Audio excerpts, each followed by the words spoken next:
She stood at the door with a suitcase she hadn't owned an hour earlier. Not packed in anger, not packed in haste, packed with the calm of someone who had finally understood something she could no longer ignore. 36 years of marriage lay behind her, compressed into the quiet space between her hand and the door handle. The house was still. Too still, the kind of silence that only comes after a truth has already done its damage. Niall Ardent didn't look back right away. If she did, she knew what she'd see. Framed memories lining the hallway. A lifetime arranged carefully in glass and wood. Photos where she stood beside a man the world admired. A man whose name carried weight, power, and money in numbers most people could barely imagine. A billionaire, her husband, and yet none of that was why her chest felt tight. It wasn't another woman that made her leave. It wasn't betrayal in the way stories liked to dramatize. It wasn't shouting or tears or slammed doors. It was something quieter, something far more dangerous. It was the realization that she had been alone inside her marriage for a very long time. Behind her, Calder Ardent stood frozen near the dining table, his voice caught somewhere between disbelief and fear. He had said her name twice already, softly at first, then louder, as if volume might pull her back into a reality that was slipping from his control. Niall closed her eyes for a brief moment. She remembered another doorway. Decades earlier, a smaller apartment, a younger version of herself standing barefoot on worn carpet, laughing as Calder struggled to carry a box that was clearly too heavy. They had nothing then, no guarantees, no security, just dreams and the confidence that whatever came, they would face it together. That memory didn't hurt. What hurt was how far away it felt. She opened her eyes. "Niall," Calder said again, his voice unsteady now. "You're not really doing this." She turned slowly, meeting his eyes for what felt like the first time in years.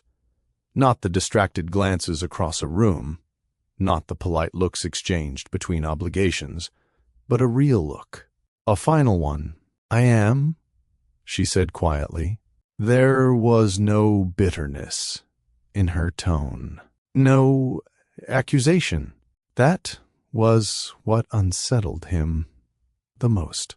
People expected anger when marriages ended. They expected pain to be loud.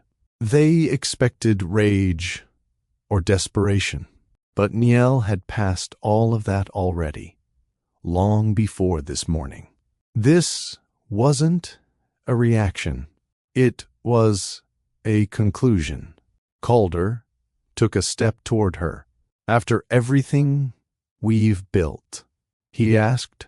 "After 36 years. She nodded once. "Yes, after 36 years. That number mattered. 36 years of shared routines, of early mornings and late nights, of victories celebrated and losses absorbed quietly.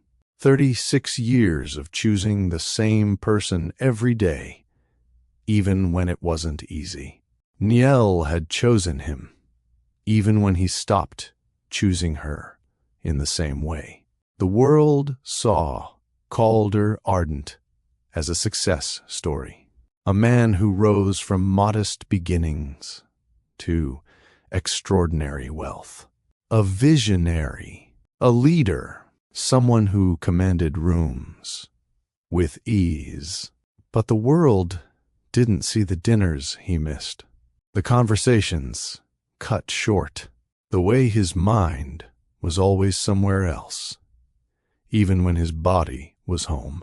For years, Niel had told herself that this was normal, that success required sacrifice, that love matured into something calmer, quieter, less demanding.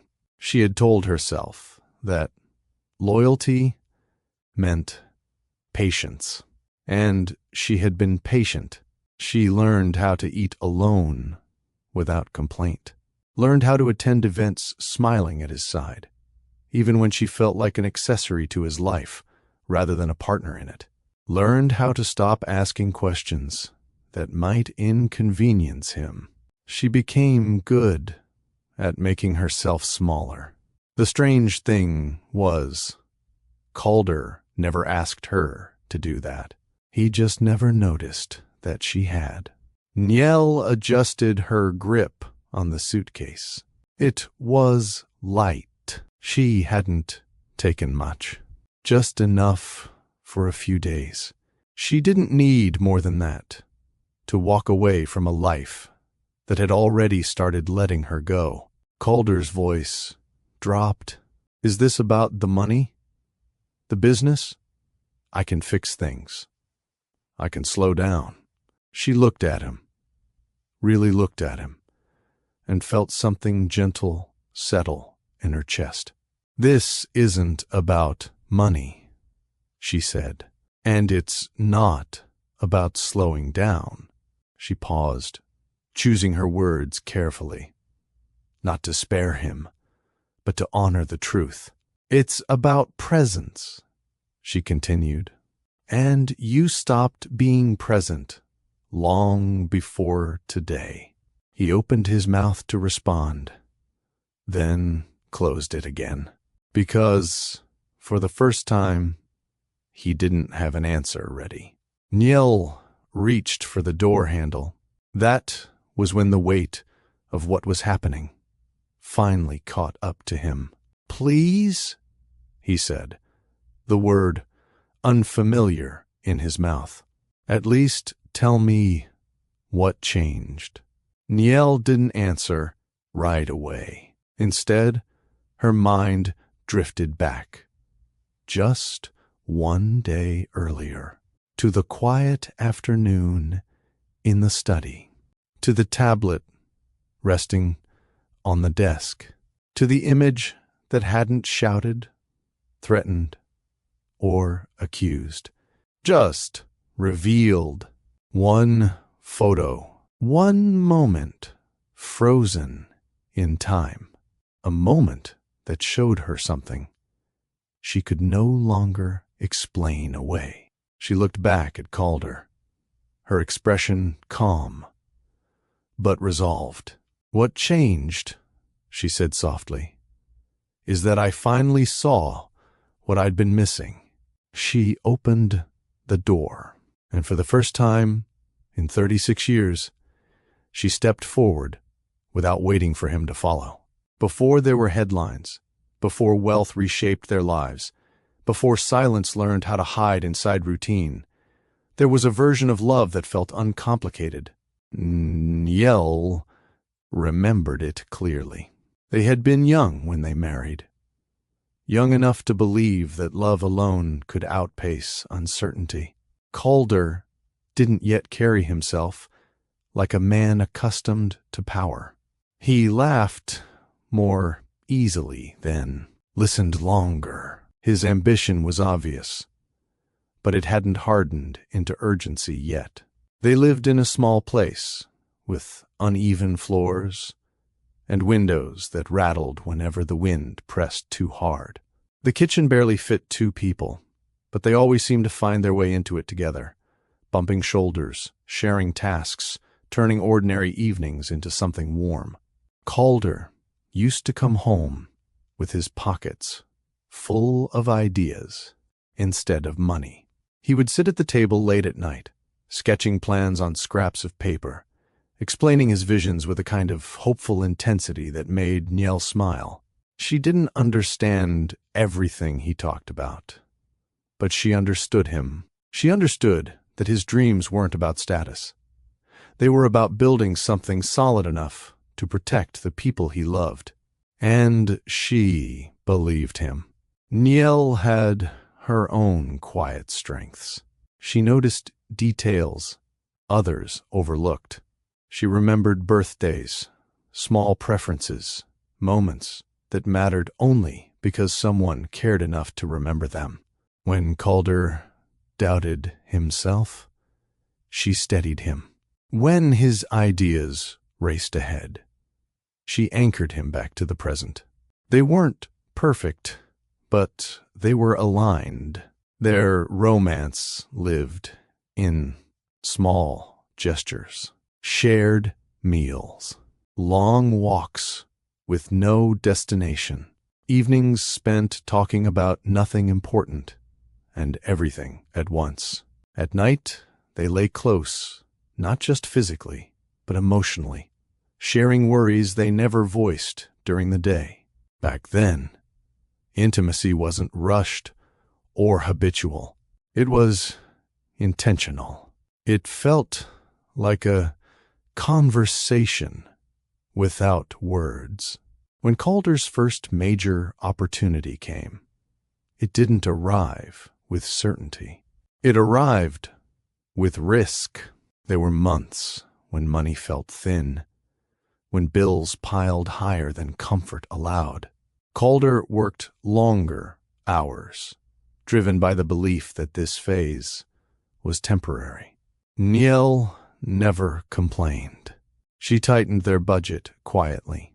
She found ways to stretch what they had. One afternoon, when Calder thought she was out, Niel sold her grandmother's jewelry, the only inheritance she had kept for sentimental reasons. She used the money to cover expenses he hadn't yet told her about. She never mentioned it, not because she wanted credit, but because love, to her, wasn't transactional. It was protective. When Calder eventually found out, years later, he was shaken by the realization. "I would have figured something else out," he had said. Niel smiled then, the same way she always did when she didn't want to argue. "You did," she replied. "You just didn't have to worry." That was the rhythm of their marriage in the beginning. Support without scorekeeping. Sacrifice without resentment. Love without negotiation.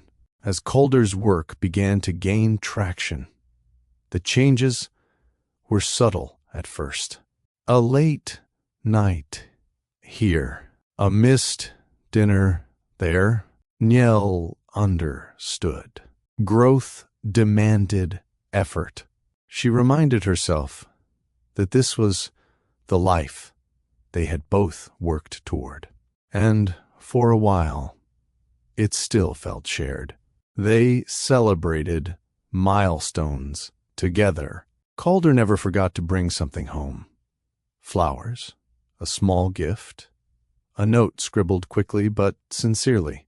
He kissed her forehead the same way he always had, held her hand in public, spoke about her pride. Niel felt seen, but as success layered itself deeper into Calder's life, something else quietly shifted. Time stopped feeling elastic. Conversations shortened. Even when they spoke, Calder's attention often drifted. His phone buzzed more than it rested. His thoughts lived elsewhere. Niel noticed, but she didn't confront him. She told herself that this was temporary, that once stability was secured, life would soften again. She didn't want to be the reason his momentum slowed. This was where the lesson first took root, though she wouldn't recognize it until much later. Love doesn't disappear all at once. It fades through adjustments made in good faith. Niel adjusted. She planned her days around his schedule, learned to enjoy her own company, found fulfillment in quieter pursuits. She became efficient at being self-sufficient, mistaking independence for emotional health. At night, when Calder reached for her, she welcomed the closeness. Their intimacy didn't vanish. It changed, became gentler, familiar, less curious, more comforting. Niel told herself that passion naturally softened with time, that what they had now was deeper. And in many ways, it was. But depth without presence slowly turns into distance. There were moments, small, almost invisible, when Niel felt a pang she couldn't name, watching Calder laugh freely with colleagues, hearing stories secondhand, sitting beside him while his attention remained elsewhere. She brushed those feelings aside. After all, he wasn't unkind. He wasn't cruel. He wasn't absent in the way stories warned women about. He was just unavailable, emotionally, quietly, unintentionally unavailable. And Niel, believing that love meant endurance, endured. Years passed like this. The house grew larger, the lifestyle more refined. Their life, from the outside, looked enviable. Friends spoke about how lucky she was, about stability, about comfort. Niel smiled and thanked them. What she didn't say was that comfort, when unaccompanied by connection, can feel hollow. Still, she defended their marriage fiercely. When doubts crept in, she reminded herself of who Calder had been, of who he still was. Beneath the pressure, she believed in loyalty, not just as a vow, but as a daily choice to stay. And she stayed until one ordinary afternoon gently revealed that staying had slowly required her to disappear. That realization, still ahead of her at this point in the story, would become the turning point of her life. But for now, in this chapter of her past, Niel Ardent was still a woman who believed that patience was love, that sacrifice was strength, and that forever only required time. She didn't yet know that love also requires presence, and that absence, no matter how polite, leaves marks that time cannot erase. If this story already feels familiar, if you've ever loved someone deeply, waited quietly, or stayed longer than your heart felt seen, take a moment to like this video so more people who need this story can find it. And if you believe love should be built on presence, not just promises, subscribe to Love Stories by Mr. Johnson for stories that heal, teach, and remind us what real love looks like. I'd also love to hear from you. Do you believe staying longer always proves love? Or does knowing when to walk away matter just as much? Share your thoughts in the comments.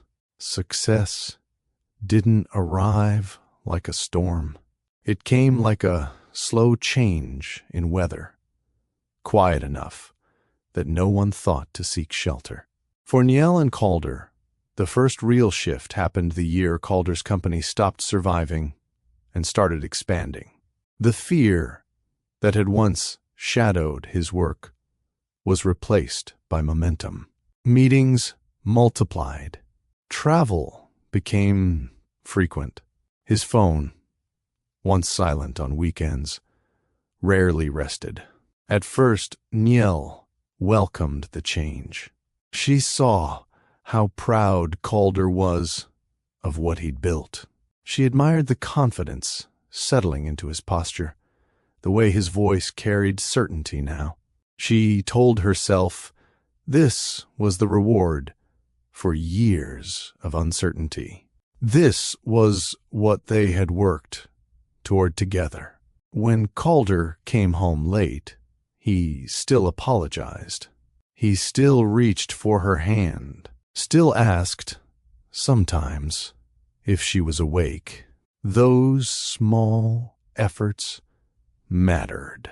Niel made a habit of waiting up for him, even when exhaustion pulled at her eyelids. She believed presence required effort, and she wanted him to feel that home was still a place of warmth, not pressure. Some nights, they talked in fragments. Calder would sit at the edge of the bed, loosening his tie, explaining deals and deadlines while Niel listened, nodding, asking questions even when the details blurred together. She wasn't interested in the numbers. She was interested in him. Other nights, words weren't necessary. Calder would pull her close, and for a few quiet moments, the world outside the bedroom dissolved. Their closeness wasn't fiery anymore, but it was tender, familiar, safe. Niel cherished those moments, believing they were proof that love was still intact, just evolving. But slowly, something else began to emerge. Calder stopped noticing the effort she made to stay awake, stopped realizing how often she adjusted her life to match his. He didn't mean to. That was the part that made it so difficult to confront. There were mornings when Niel would wake alone, a faint imprint left behind where Calder had already risen. He left notes sometimes, short apologies, reminders that he'd call later. She kept them all, folding them carefully into a drawer, as if saving proof of his intentions. Intentions mattered to her. Still, absence accumulated. At social gatherings, Calder was magnetic, confident, gauged. People leaned toward him when he spoke. Niel watched from his side, smiling, answering questions about their life with practiced ease.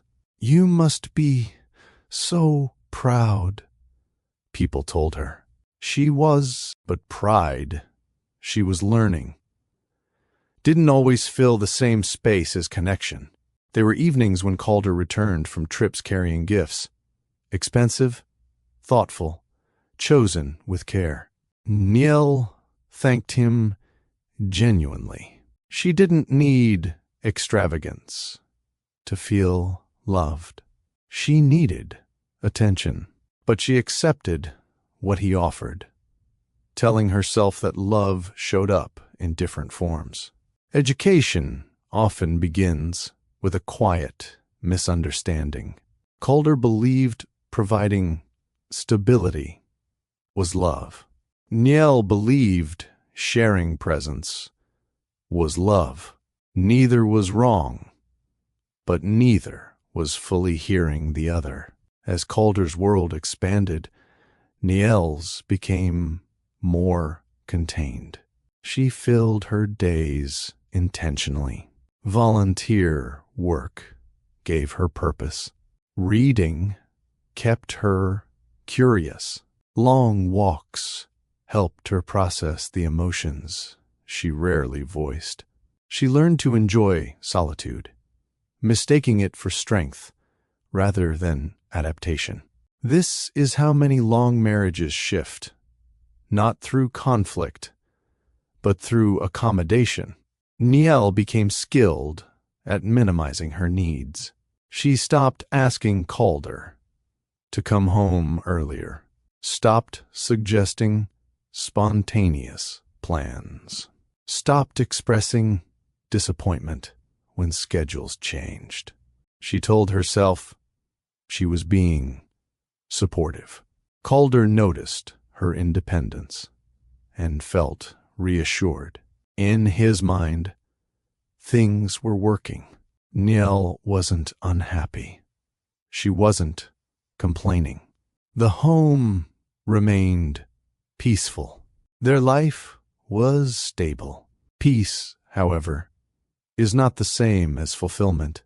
There were moments when Niall felt the distance most sharply.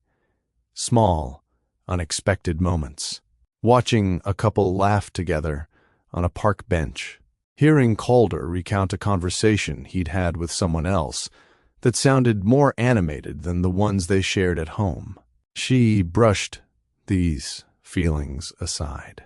Love, she believed, wasn't measured by intensity. It was measured by endurance. So she endured. One evening, Calder canceled dinner plans for the third time that week. His voice carried frustration, not with her, but with the situation. Niall listened, reassured him, told him she understood. After the call ended, she set the table for one. As she ate, she realized she could no longer remember the last time Calder had asked her how she was, without multitasking, without distraction. That thought unsettled her more than she expected. Later that night, Calder returned home, exhausted. He apologized again, reached for her. Niall responded gently, but something inside her hesitated, not physically, but emotionally. She was still there, but she was beginning to feel unseen. Education doesn't always come from instruction. Sometimes it comes from patterns repeated too long. Calder loved Niall. There was no question about that. But love, when unexamined, can drift into assumption. And assumption quietly erodes connection. Niall didn't confront him. Not yet. She believed timing mattered. That once Calder reached the peak he was chasing, he would slow down. He always said you just more milestone, he often told her. Then will be different. Niall smiled each time, choosing faith over doubt. What she didn't realize was that milestones, once reached, are quickly replaced by new ones. And love postponed repeatedly begins to feel like absence, even when intentions remain sincere. That lesson was forming quietly now, long before the photo, long before the confrontation, long before the suitcase by the door. For now, Niall remained in place, supportive, patient, hopeful. But something essential had begun to shift. Not loudly, not dramatically, just enough to matter. The first thing Niall noticed wasn't what Calder stopped doing. It was what he no longer noticed. He didn't notice when she stopped waiting up for him at night. Didn't notice when she no longer reminded him about things he used to forget. Didn't notice how her laughter softened, how her questions became fewer, how her voice carried less expectation. Not because he didn't care, but because life had taught him that stability meant success, and stability, to him, meant everything was fine. Calder's days were packed with urgency. Decisions that affected hundreds of people. Meetings where hesitation wasn't an option. Pressure that followed him home, even when he tried to leave it behind. By the time he stepped through the door each night, his energy was already spent. Niel understood that. What she struggled with was how easily exhaustion turned into emotional absence. Some evenings, Calder sat beside her on the couch, phone in hand, scrolling while she watched something she barely followed. Their shoulders touched, but the connection didn't quite reach beyond that. Physical closeness without emotional presence is a strange kind of loneliness. Niel told herself she was imagining things. After all, Calder still kissed her goodbye every morning, still held her hand in public, still spoke of her proudly when others were around. But intimacy had changed shape. Where it once felt like curiosity, it now felt like routine. At night, when they came together, Calder moved with familiarity rather than intention.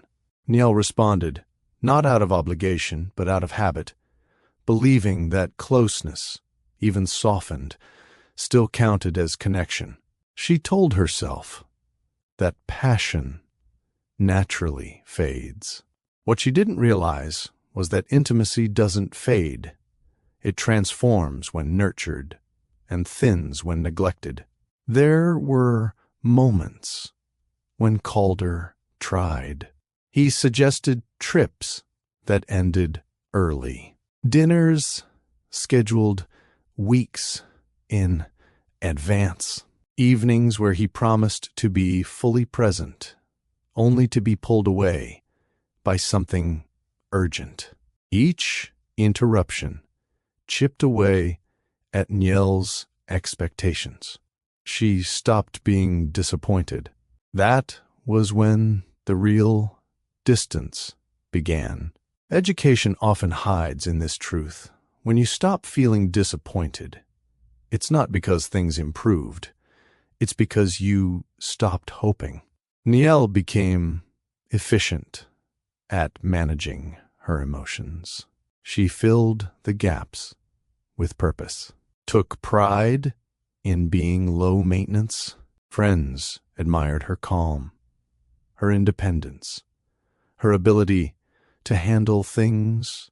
They didn't see the cost. Calder, meanwhile, saw peace and assumed satisfaction. One night, after another long week, Calder came home earlier than expected. He found Niel in the kitchen, quietly preparing dinner. For one, the table was set with a single plate. He hesitated. "I didn't know you'd already eaten," he said. Niel looked up, surprised. "I haven't," she replied. "I just didn't know when you'd be home." Something flickered across his face. Confusion, perhaps guilt, but it passed quickly. They ate together, conversation polite but thin. Calder spoke about work. Niel listened. She asked questions, but her heart wasn't in them anymore. Later, lying in bed beside him, Niel stared at the ceiling long after Calder had fallen asleep. She wondered when she had started feeling like a background presence in her own marriage. The thought unsettled her, but she pushed it away. Marriage, she reminded herself, wasn't about constant fulfillment. It was about commitment, about weathering seasons. And this, she told herself, was just a season. But seasons are meant to change. As months turned into years, Calder's success reached a level neither of them had imagined early on. His name carried weight now. His time belonged to many. Nielle's role became increasingly undefined. She attended events at his side, smiling gracefully, answering questions about a life that felt more symbolic than shared. People praised her for standing by him, for being understanding, for being strong. Strength, she learned, can be misunderstood. Being strong doesn't mean being invisible. There was a night, a small one, easy to forget, when Calder returned from a trip unusually animated. He spoke with enthusiasm, recounting conversations, laughing in a way Nielle hadn't heard in a long time. She listened, genuinely happy to see him alive with energy again. But as the story unfolded, she realized something painful. The excitement in his voice wasn't about the deal. It was about the connection he felt during the trip. Nielle smiled, nodded, responded appropriately. Inside, something shifted. Not anger, recognition. He still knew how to be present. He just wasn't practicing it at home. That realization sat quietly with her in the days that followed. She didn't accuse him, didn't withdraw affection. She simply observed. Patterns became clearer when she stopped explaining them away. Calder loved her. That truth remained. But love, left on autopilot, begins to feel like obligation rather than choice. Nielle didn't want to be someone he loved by default. She wanted to be chosen. Education doesn't always come as advice.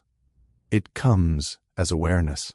Nielle was becoming aware that she had been compensating for absence with patience, that she had mistaken endurance for intimacy, that she had equated loyalty with silence.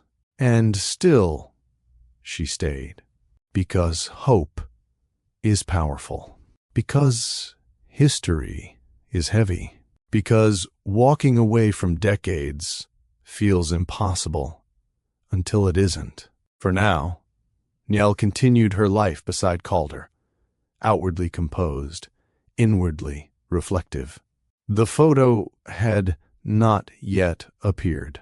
The confrontation had not yet happened, but the foundation was already cracking. Not from betrayal, but from distance, left unattended.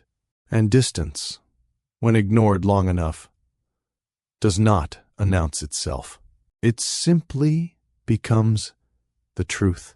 By the time Calder Ardent's name began appearing regularly in business publications, the world had already decided who he was. Visionary, relentless, brilliant.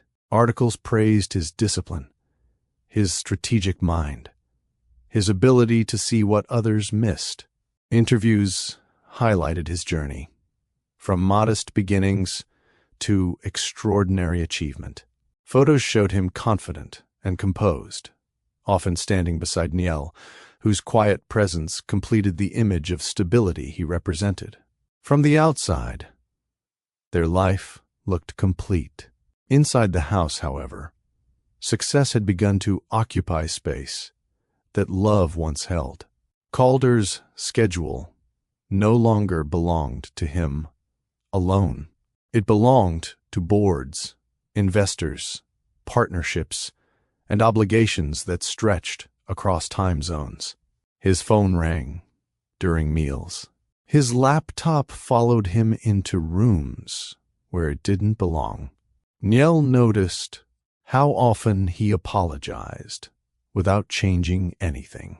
"I just need to handle this one thing," he'd say, already half turned away. At first, she believed him. She always had. She adjusted her expectations again, convincing herself that love didn't need constant reassurance, that mature relationships thrived on trust, not attention. But trust without connection feels empty. Romance, once spontaneous, became procedural. Dinners planned weeks ahead, trips shortened unexpectedly, moments of closeness framed by calendars and confirmations. Calder still reached for her, still kissed her goodbye. But even his affection began to feel efficient, fitted neatly between responsibilities. Niel didn't confront him. Not yet. She was still trying to understand when their partnership had shifted from shared experience to parallel existence. There was a gala one evening, an event celebrating Calder's latest achievement. The venue shimmered with wealth and admiration. Niel stood beside him, elegant and composed, answering questions from people eager to be close to success. "You must be so proud," one woman said. Niel smiled. "I am." And she meant it, but pride and fulfillment are not the same. That night, Calder moved through the room effortlessly, greeting people, laughing, engaging fully. Niel watched him from a short distance, struck by the contrast. This version of Calder, present, animated, attentive, was the one she missed most. When he finally joined her, she felt a brief surge of warmth as he wrapped an arm around her waist. "You doing okay?" he asked, distracted but sincere. "Yes," she replied. It wasn't a lie. It just wasn't the whole truth. Education often arrives through contrast. Seeing what could be present makes absence impossible to ignore. Later that night, in the quiet of their bedroom, Calder spoke enthusiastically about the future. New ventures, expansion, possibilities. Niel listened, nodding, offering encouragement, but something held her back from fully joining the conversation. She had learned that excitement, shared in theory, didn't always translate to connection in practice. "I'll slow down after this phase," Calder said, almost reflexively. "I promise." Niel smiled softly. She had heard that promise before. What Calder didn't realize was that each repetition weakened its meaning. Promises deferred repeatedly begin to feel like placeholders rather than commitments. The next morning, Calder left early. Niel watched him go, noting how familiar that scene had become. She filled her day with structure. Volunteering, errands, long walks. Purpose helped, but it didn't replace companionship. That afternoon, while organizing old files in the study, Niel came across a box labeled "Early Years." Inside were reminders of a different rhythm. Notes Calder had written to her. Photos of them laughing in cramped spaces. Receipts from small celebrations. She sat on the floor, flipping through memories, feeling both warmth and ache. They hadn't lost love. They had lost time together. That distinction mattered. Calder still loved her. But love without intentional presence slowly transforms into assumption. Niel closed the box and returned it to the shelf. She wasn't ready to confront him. Not yet. She wanted to understand whether what she felt was temporary or foundational, whether she was asking for too much or whether she had been settling for too little. That question lingered with her in the weeks that followed. Calder's success continued to accelerate. His responsibilities expanded. His availability contracted. Niel watched the pattern solidify. Education does not always come from dramatic moments. Sometimes it comes from seeing a pattern repeat until it can no longer be ignored. She was still patient, still loyal, still hopeful, but she was also becoming aware. And awareness, once awakened, does not go back to sleep. Niel had always believed patience was a form of love. She believed it was what allowed relationships to endure seasons of strain. What separated fleeting passion from lasting commitment? What gave people room to grow without feeling abandoned? For most of her marriage, patience had felt purposeful. Lately, it felt different. It felt like waiting in a room that no one else planned to enter. Calder's life had reached a speed that no longer slowed naturally. Meetings bled into dinners. Dinners bled into travel. Travel blurred days together until weeks passed without anything resembling stillness. When he was home, he was courteous, kind, generous in ways that could be measured. But his attention often arrived late, left early, or remained divided. Niel began to notice how often conversations ended with her nodding while Calder checked his phone. How frequently she listened to him recount interactions with people who seemed to receive more of his emotional energy than she did. This wasn't jealousy. It was recognition. She missed being the person he talked with, not the person he talked to. There was a quiet evening, ordinary, unremarkable, when Niel suggested a walk after dinner. Calder hesitated, glanced at his phone, then smiled apologetically. "Rain check?" he asked. "I just need to handle something quickly." She nodded, forcing a smile of her own.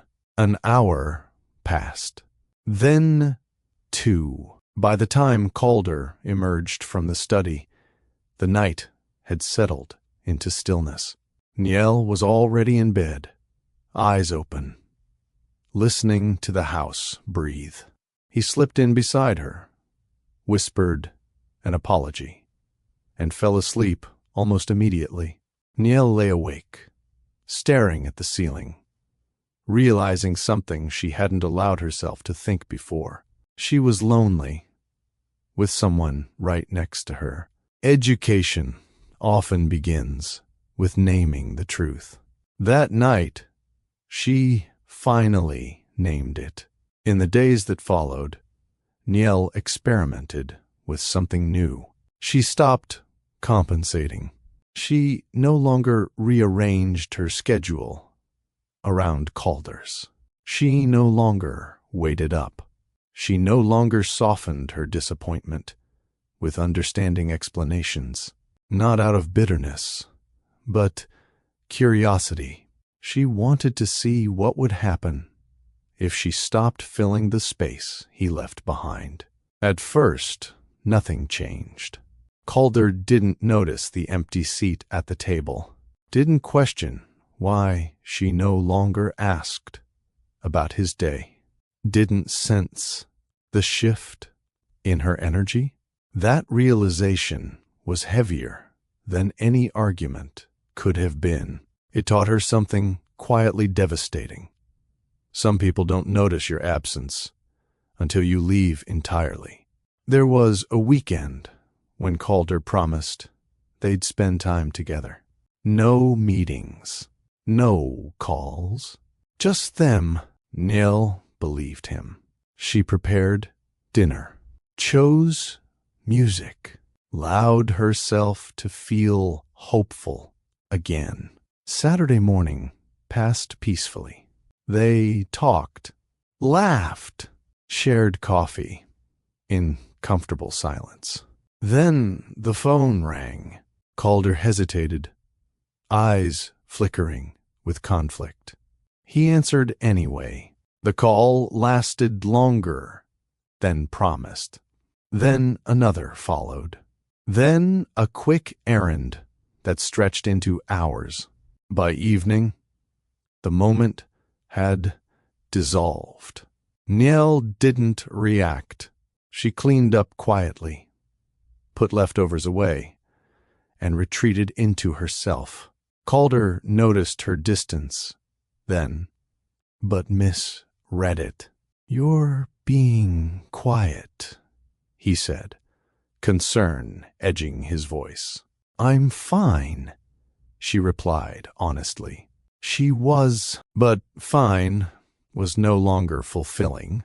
Education teaches us that emotional withdrawal is often mistaken for peace. Calder believed the absence of conflict meant stability. He didn't realize that Niall's silence wasn't comfort. It was resignation. That night, intimacy felt different. Not strained, not cold, just distant. Niall responded, but she wasn't fully present. She felt like a participant in a routine rather than a partner in a connection. As Calder slept beside her, Niall turned inward, asking herself questions she had avoided for years. How long could she keep waiting for a version of him that only appeared elsewhere? How much of herself had she already given up to maintain peace? And at what point did patience stop being loving and start being self-erasing? Those questions didn't demand immediate answers, but they didn't go away either. Weeks later, Niall attended an event alone. Calder had sent his regrets last minute. As she stood among couples, listening to shared laughter, she felt something unexpected. Not envy, clarity. She realized she wasn't longing for excitement. She was longing for engagement, for the feeling of being emotionally met. That night, she returned home to an empty house. She sat in the living room, lights dim, thinking about the woman she had been at the beginning of her marriage, hopeful, expressive, present. She wondered when she had started editing herself to fit into the margins of someone else's life. Education does not always arrive as instruction. Sometimes it arrives as grief for who you used to be. Niall still loved Calder. That truth remained. But love alone was no longer enough to silence the growing awareness that something essential had been missing for far too long. She wasn't angry. She wasn't resentful. She was awakening. And once awakened, patience no longer felt like virtue. It felt like disappearance. There was a time when Niall believed that understanding someone meant accepting everything without question. She believed that love required flexibility, that commitment meant bending without breaking, and that patience, if practiced long enough, would eventually be rewarded with closeness again. But clarity has a way of arriving when you stop explaining thing away. Niel didn't wake up one morning feeling different. There was no sudden anger, no dramatic shift in mood. Instead, something quieter happened. She stopped protecting the story she had been telling herself. She began to notice patterns she once ignored. How Calder rarely sat without something in his hands. His phone, his tablet, his thoughts already elsewhere. How conversations ended with polite acknowledgments instead of curiosity. How she often spoke last, not because she had nothing to say, but because there was no space left for her words. These weren't new behaviors. What was new was her willingness to see them clearly. Education often begins with observation, not judgment. Niel started paying attention to how she felt during moments that used to comfort her. Evenings together no longer brought anticipation. Instead, they carried uncertainty. Would he stay present, or would something pull him away again? She realized she had begun bracing herself emotionally, lowering expectations before disappointment could arrive. That realization was sobering. Love should not require emotional armor. One afternoon, while walking through the neighborhood, Niel noticed a couple sitting on a porch, talking animatedly. Nothing extraordinary, just shared attention. The sight stirred something in her chest. Not longing, recognition. She didn't want excitement. She wanted engagement. She wanted to feel met. That evening, Calder arrived home earlier than usual. He suggested dinner together, genuinely pleased by the idea. Niel agreed, feeling cautious but open. As they ate, Calder spoke about his day. Niel listened. When he paused, she shared a small story from hers. Something light, something ordinary. Calder nodded, smiled, and then his phone buzzed. He glanced at it, instinctively, and the moment slipped away. Niel watched the shift happen in real time. The way his attention narrowed, the way his body leaned subtly toward the device, the way she faded from the center of the conversation. She didn't interrupt. She didn't sigh. She simply observed. Education teaches us that what hurts most is not neglect, but repeated dismissal of connection. After dinner, Niel sat alone in the living room, while Calder took a call in another room. She noticed how natural that separation felt now. That frightened her more than conflict ever could have. She thought back to the early years, when silence between them felt full, not empty. When pauses were invitations, not absences. When had silence changed its meaning? Later that night, as they lay in bed, Calder reached for her. The gesture was familiar, expected. Niel didn't pull away, but something inside her hesitated, not from lack of affection, but from emotional fatigue. She responded gently, but she felt distant from herself. Afterward, as Calder slept, Niel stared into the darkness, acknowledging something she had resisted for years. She missed being chosen intentionally. Education does not ask us to assign blame. It asks us to recognize responsibility. Niel understood that Calder wasn't intentionally harming her. He wasn't cruel. He wasn't unfaithful. Not yet. Not in the obvious sense.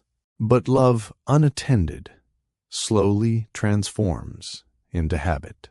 And habit, when mistaken for connection, leaves people unseen. In the days that followed, Niel stopped filling the silence with reassurance. She stopped smoothing over gaps with understanding explanations. She allowed moments of discomfort to exist without rushing to resolve them. Calder noticed, slightly, "You seem quiet lately," he said one evening. Niel looked at him, searching for defensiveness in his tone. There was none, just mild curiosity. "I'm thinking," she replied. "'Bout what?" She hesitated. "About everything. Oh, us. 'Bout me." But she didn't say those things. Not yet. "Just life," she said instead. Calder nodded, satisfied, and returned to his work. Niel realized then that clarity doesn't always lead to immediate confrontation. Sometimes it leads to preparation. She was preparing herself, not to leave, not yet, but to understand what staying truly meant. Education teaches us that self-awareness often precedes hard choices. Niel wasn't angry. She wasn't desperate. She was awake. And once awake, pretending became impossible. Niel did not pull away all at once. She stayed where she was, physically present, emotionally courteous, outwardly unchanged. To anyone watching from the outside, nothing about her marriage appeared broken. That was the danger of it. Silence is convincing. Routine is convincing. Endurance looks a lot like peace. But inside Niel, something had begun to loosen its grip. She no longer rushed to fill pauses in conversation, no longer reshaped her thoughts into lighter versions to keep things comfortable. She allowed moments to pass without forcing connection where none naturally appeared. This wasn't punishment. It was honesty. Calder, accustomed to her emotional availability, sensed the shift, but couldn't quite place it. He asked occasionally if she was okay. She always answered truthfully, "I'm fine." Fine didn't mean fulfilled. Fine didn't mean connected.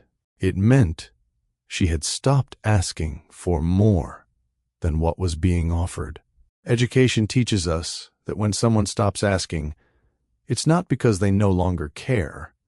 It's because they've stopped believing change is possible.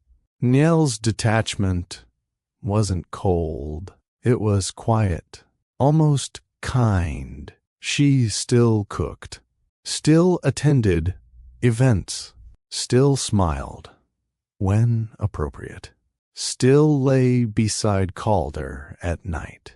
But something had changed in the way she occupied herself within those moments. She was no longer reaching. Romance, once rooted in emotional closeness, had softened into familiarity. Touch remained, but intention faded. Their intimacy no longer carried curiosity or conversation afterward. It ended neatly, politely, like something completed rather than shared. Niel noticed that she rarely initiated closeness anymore, not out of resentment, but because she no longer felt emotionally met by it. She didn't want to be comforted. She wanted to be understood. There was an evening when Calder returned home, unusually relaxed. He suggested wine, sat beside her on the couch, asked about her day. Niel answered honestly, but briefly. Calder smiled, satisfied, and leaned back. She watched him, realizing something unsettling. He believed this was connection. Education teaches us that people define closeness by what they themselves need. For Calder, peace meant success at home. For Niel, peace meant presence. They were no longer speaking the same emotional language. Later that night, Calder fell asleep quickly, exhaustion claiming him, as it often did. Niel lay awake, reflecting on how often she had mistaken her adaptability for strength. Strength, she was learning, does not mean erasing yourself. In the weeks that followed, Niel's awareness sharpened. She noticed how Calder's stories from work carried enthusiasm she rarely heard at home, how he listened more intently to others' ideas than to her reflections, how she often became a witness to his life rather than a participant in it. This wasn't jealousy. It was grief. Grief for a connection that had slowly slipped away while she tried to preserve it. Niel began journaling quietly, just fragments of thought, questions she hadn't allowed herself to ask before. When did I stop feeling chosen? When did patience become habit? What part of myself did I silence to keep this working? Those questions didn't accuse Calder. They challenged her. Education often begins inward. One afternoon, while organizing a drawer, Niel found an old note Calder had written early in their marriage. The words were simple, earnest, present. She held it for a long time, realizing that the man who wrote it still existed, but only in certain spaces now. Not at home. That understanding didn't make her angry, made her tired. Emotional fatigue is not dramatic. It is quiet surrender. Niel stopped anticipating change. She stopped hoping that the next milestone would be different. Stopped believing that more time would bring more closeness. She had given time generously. What she wanted now was intention. Calder, sensing distance but not urgency, continued on. He loved Nell. That truth remained. But love, when left unexamined, assumes it is enough. Niel was learning that love must be maintained, not assumed. By the time the photo would eventually arrive, her decision would not be sudden. Would be informed, prepared, rooted in years of understanding. Because people don't walk away when love disappears. They walk away when they realize they've already been alone for too long. The afternoon felt like any other. No tension in the air. No sense of approaching disaster. The house was calm, filled with the kind of quiet Niel had grown used to. A quiet that no longer startled her, but no longer comforted her either. She was in the study, sorting through old documents that had accumulated over years. Papers from different stages of life, receipts, letters, forgotten plans. the kind of task that required just enough attention to keep the mind occupied without demanding much from the heart. Calder was away on business. Niel knew the rhythm of these days well. She worked slowly, methodically, pausing occasionally to sip tea, letting memories surface and pass without resistance. That was when her tablet chimed. A simple notification. No urgency. No warning. She glanced at the screen, expecting a calendar reminder or an update she'd overlooked. Instead, she saw an image preview loading, blurred at first, then sharpening slowly, as if time itself had decided not to rush what came next. Niel frowned slightly. She didn't recognize the sender. For a moment, she considered dismissing it. She had no appetite for confusion or intrusion, but curiosity, quiet and unassuming, won out. She tapped the screen. The image filled the display. At first, Niel didn't understand what she was seeing. It took a few seconds for her mind to register the details. A hotel balcony, soft evening light, the glow of a city skyline blurred behind glass, a small table set for two. Then she saw him. Calder, seated comfortably, relaxed in a way she hadn't seen in years. His posture wasn't rushed or guarded. His expression wasn't strained by responsibility. He looked present. That was what unsettled her most. Across from him sat a woman, not positioned dramatically, not posed for attention, just sitting there, engaged in conversation. Her hand rested on the table, fingers close to Calder's, not touching, but undeniably familiar. Niel's breath caught, not in shock, but in recognition. She zoomed in slightly. The woman was younger, but composed. Her presence didn't feel careless or opportunistic. She looked like someone accustomed to being listened to.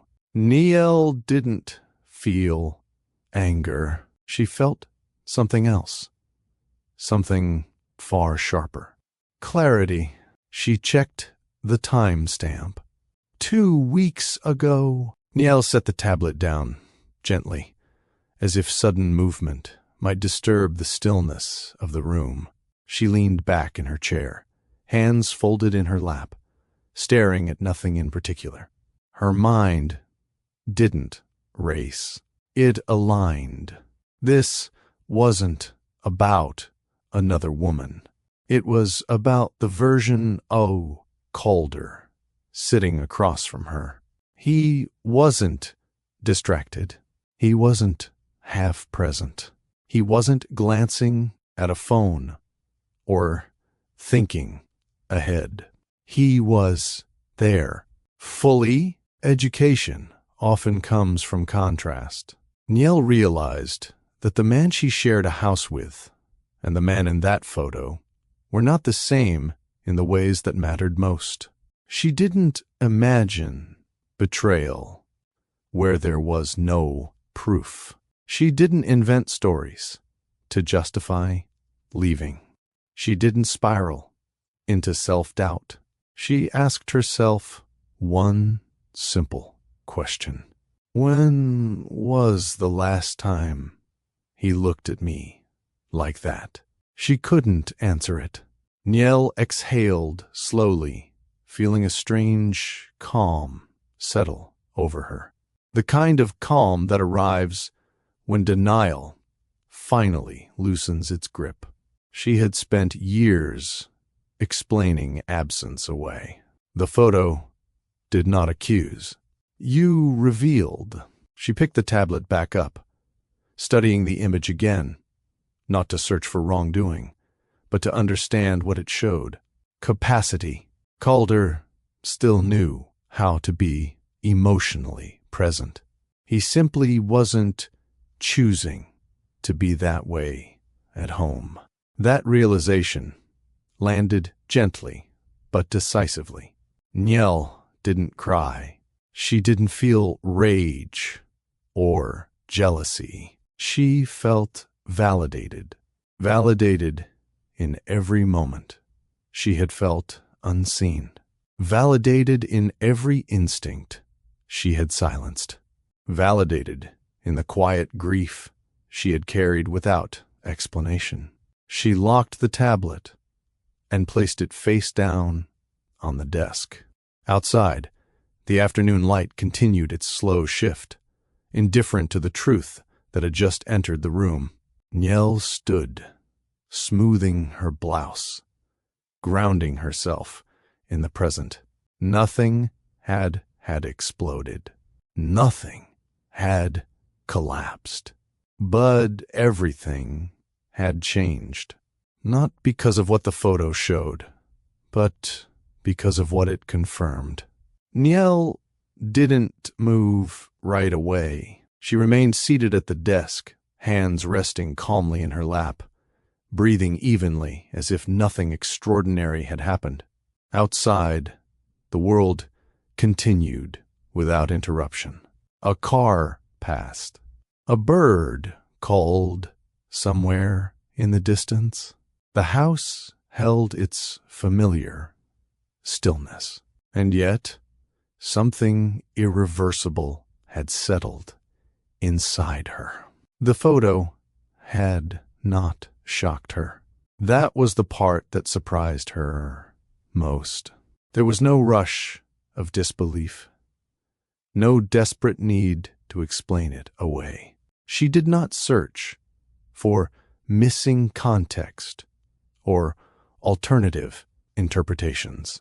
She did not immediately reach for anger to shield herself from hurt. Instead, she felt a quiet sense of alignment, as though pieces that had long refused to fit had finally settled into place. This wasn't about infidelity in the way stories often frame it. It was about emotional availability.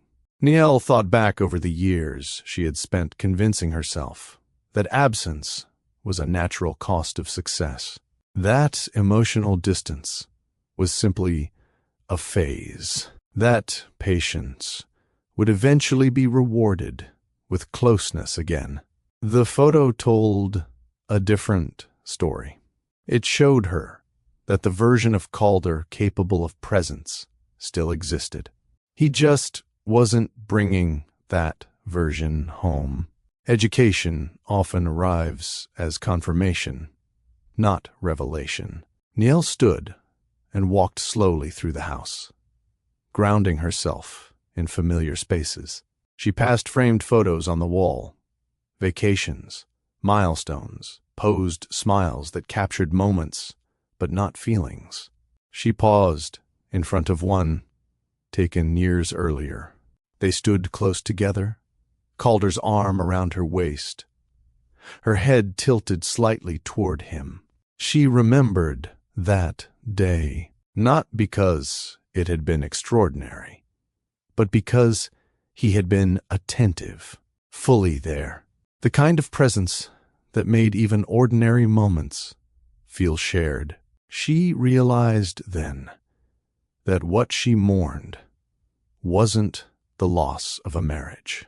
It was the loss of mutual presence. Niel poured herself a glass of water and stood by the window, watching the afternoon light fade. Her thoughts were steady, not spiraling. She didn't feel rejected. She felt released. Released from years of self-doubt, from wondering whether she was asking for too much, from questioning whether her needs were unreasonable. The photo hadn't taken something away. It had given her permission to trust what she already knew. Education teaches us that clarity is often kinder than uncertainty. Niel thought about Calder. She didn't hate him. She didn't even feel betrayed in the dramatic sense. She understood pressure. She understood ambition. She understood how success isolates. But understanding does not erase impact. And impact, she was learning, matters. She considered confronting him immediately, calling him, demanding explanations. She chose not to, not because she was afraid, but because she wanted the conversation to come from clarity, not reaction. Niel spent the rest of the afternoon doing ordinary things. She cooked dinner, set the table, cleaned the kitchen, but beneath the routine, her decision was forming. Not suddenly, not emotionally, but with quiet certainty. She thought about the years she had spent waiting, the conversations postponed, the needs she had learned to silence, the version of herself that had grown smaller to keep the peace. She realized something important. She had not lost herself because of Calder's success. She had lost herself because she believed endurance was the same as love. Education often begins with redefining what love truly requires. As evening settled, Niel prepared herself for Calder's return, not with rehearsed arguments or emotional defenses, but with honesty. When he arrived home, late as usual, she greeted him warmly. She did not mention the photo. She did not act differently. They ate dinner together, exchanging polite conversation. Calder spoke about work. Niel listened, noticing how natural that dynamic felt, and how distant it now seemed. At one point, Calder reached for her hand, absent-mindedly. Niel let him. The touch felt familiar, but no longer grounding. She knew then that physical closeness could not repair emotional absence. That night, as Calder slept, Niel lay awake, feeling the weight of years lift rather than press down. She wasn't planning a dramatic exit. She was preparing for an honest one. By the time morning came, Niel had accepted a truth that could not be undone. The photo had not ended her marriage. It had simply shown her that it had already been ending, slowly, quietly, over time. And now, she finally knew what she needed to do next. If this chapter resonated with you, if you've ever realized the truth didn't arrive loudly, but quietly, please like this video, so this story reaches someone who may be questioning what they've been feeling, but haven't found the words yet. And if you believe love should include presence, honesty, and emotional safety, subscribe to Love Stories by Mr. Johnson for stories that don't just entertain, but help us understand ourselves better. I'd love to hear your thoughts. Do you think emotional absence can hurt just as deeply as betrayal? Share your perspective in the comments. Niel chose the moment carefully, not because she was afraid, but because timing mattered when truth was involved. Calder came home later than usual that evening, the kind of late that suggested his mind was still wrapped around unfinished decisions. He loosened his jacket as he entered, offering a familiar smile that once brought her comfort. "You're still up," he said, surprised. I was waiting, Niel replied gently. That alone made him pause. She didn't sound upset. She didn't sound accusing. She sounded steady. They sat across from each other at the dining table. No phones, no distractions. The house was quiet, as if it sensed the importance of what was about to unfold. Calder spoke first, filling the space out of habit. He mentioned work, travel plans, something about an upcoming meeting. Niel listened without interruption. Then, when he finished, she spoke. I need to talk to you, she said. Calder leaned back slightly, alert now. Okay, Niel didn't rush. She folded her hands, grounding herself in the moment. I saw something today, she continued. His expression tightened, not dramatically, but enough to signal awareness. She reached into her bag and placed the tablet gently on the table, turning it toward him. Calder didn't touch it right away. He already knew. When he finally looked, his breath caught, not in anger, not in denial, but in something closer to fear. Niel watched him carefully, not to judge, but to understand. Before you explain, she said softly, I need you to listen. Calder nodded. I'm not here to accuse you, she continued, and I'm not here to argue about details. I don't need justifications. She paused, choosing honesty over softness.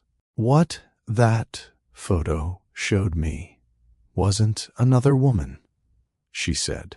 It showed me you. Calder swallowed. Niel, she raised her hand gently. Please. He stopped.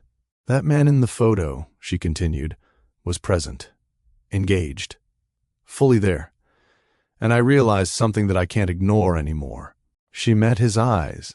You haven't been that way with me in a long time.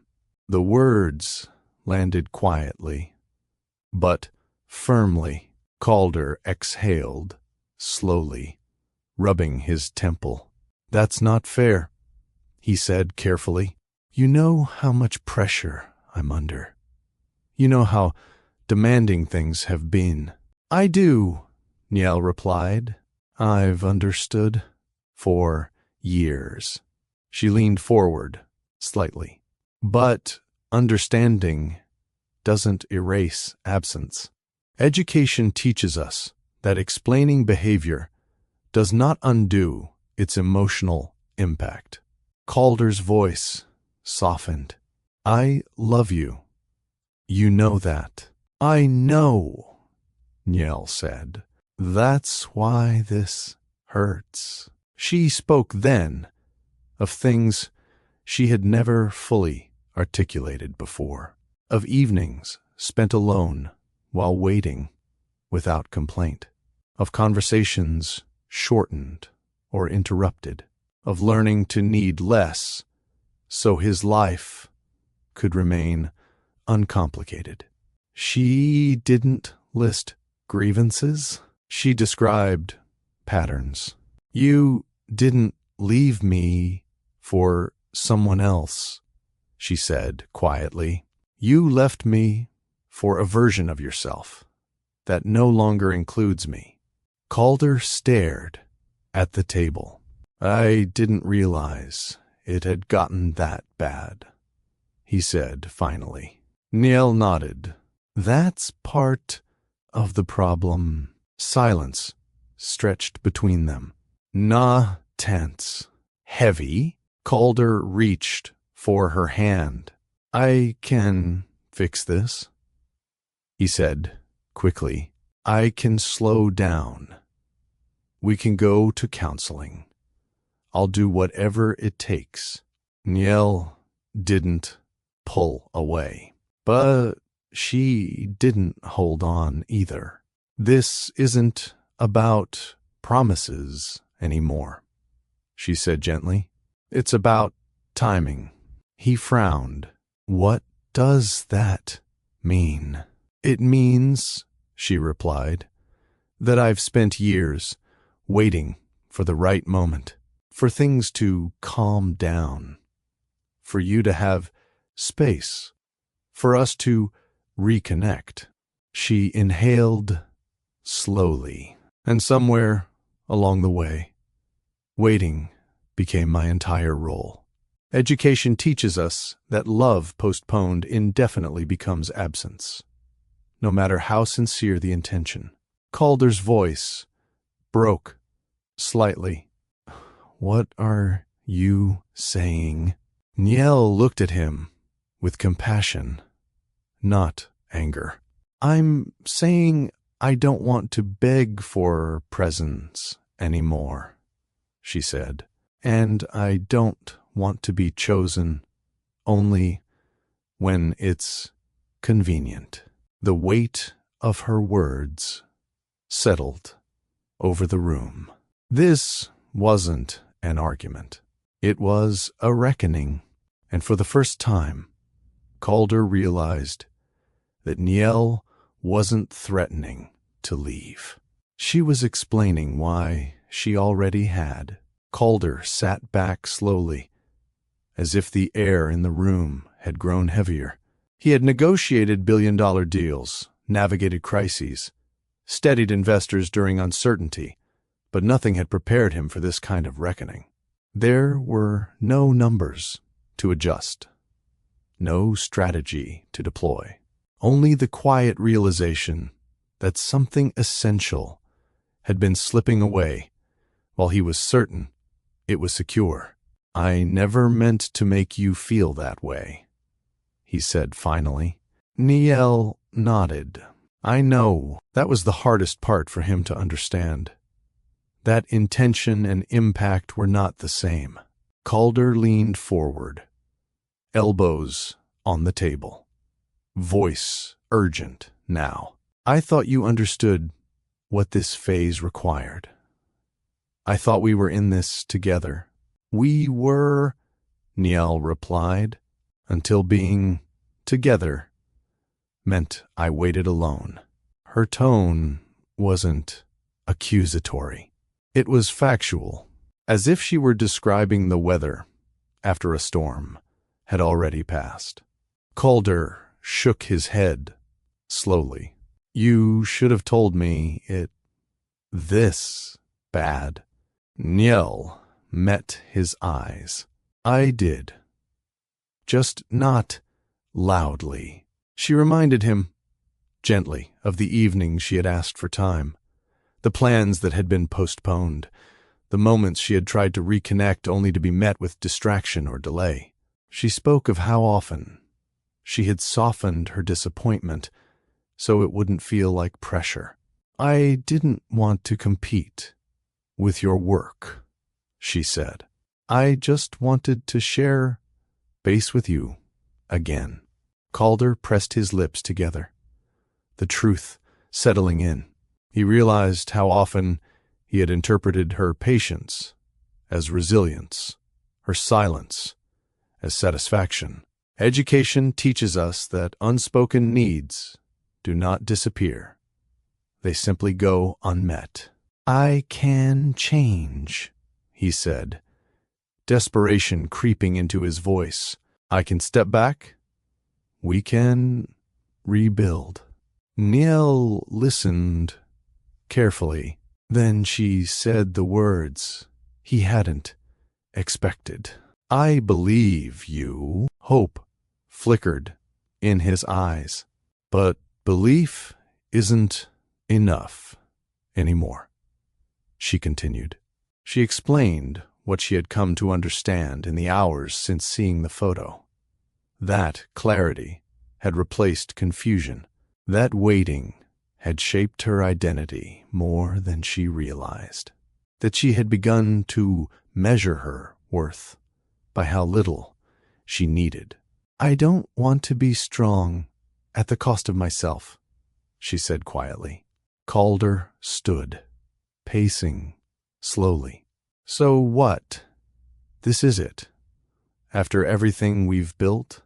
Niel stood as well, not mirroring his agitation, but grounding the moment. "We built a life," she said. "But somewhere along the way, you stopped living it with me." The words hung between them. Calder's voice softened. "What if I need time to fix this?" Niel shook her head gently. "Time isn't what we're missing," she told him then, what she had not yet spoken aloud. She was leaving. Not that. Not in anger. But soon. And with certainty. Calder felt the finality of it. Not as threat, but as truth. He reached for her again. This time, she let her hand rest in his, but only briefly. "This doesn't erase what we had," she said. "It honors it. Because pretending would cheapen everything we built. Education teaches us that staying when your heart has already gone does not save a relationship. It prolongs its quiet harm." Calder nodded slowly, tears welling, but unshed. Niel felt no triumph. Lee peace. That night, she slept in the guest room, not as a statement, but as a step, and in that small act of separation, she felt something unexpected. Relief. The guest room felt unfamiliar, even though it had always been there. Niel lay on the bed, fully awake, staring at the ceiling as the house settled around her. Every sound felt amplified: the distant hum of the refrigerator, the soft ticking of a clock down the hall, the muted rhythm of a life she had shared for decades. For the first time in 36 years, she was sleeping apart from her husband, not because of anger, not because of betrayal, in the way stories often frame it, but because honesty had finally caught up with patience. She didn't cry. She had already done her grieving quietly over the years. Each time a moment was missed, a conversation shortened, a connection postponed. What remained now wasn't sorrow. It was resolve. Niel thought about the woman she had been when she first married Calder. Hopeful, open, willing to grow alongside someone else's dreams. She hadn't been wrong to love that way. Education teaches us that loving fully is never a mistake, even when the ending changes. What she questioned now was not the love she gave, but the cost at which she had given it. She had become skilled at adapting, at reshaping her needs to fit available space, at convincing herself that wanting less made her more understanding.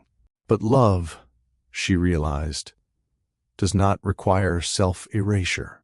As the night stretched on, Niel reflected on the conversation they'd had.